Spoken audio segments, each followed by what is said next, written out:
Aviation History Month in November celebrates all the contributions America made to the field of aviation.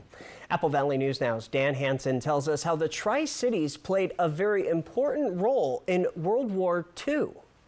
The Tri-Cities has a pretty extensive history in aviation, specifically training pilots in the war effort for World War II. Here at Vista Field, and here at the Aviation History Museum in Pasco. Vista Field is going through a major change.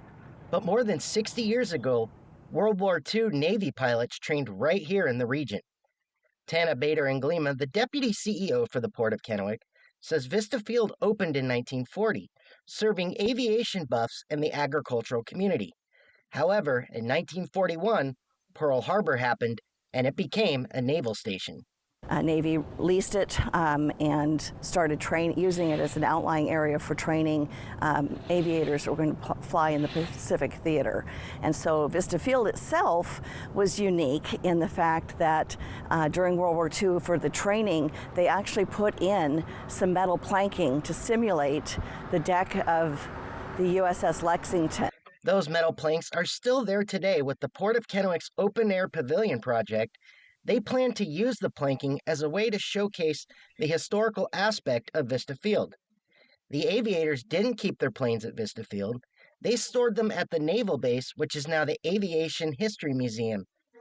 Malin Bergstrom says the Aviation History Museum used to be the Naval Air Station Pasco Control Building. The base was the third busiest training base in the United States during World War II. The weather and inexpensive land played a big role in why the Navy picked that location. They were able to train Navy pilots to fly 7 days a week, 365 days a year. So they logged hundreds of thousands of flight hours over the years that the base was in operation. The base started out as a primary training base. Pilots started out on a biplane before moving on to the faster, heavier aircraft before learning to fly fighters like a Grumman Hellcat.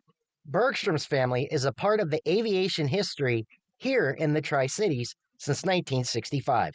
Aircraft maintenance services started being very popular, and they added fuel service, being able to provide refueling when the aircraft came in for maintenance. We're celebrating 53 years here in the Tri-Cities, and we actually just received a really nice award from the Port of Pasco.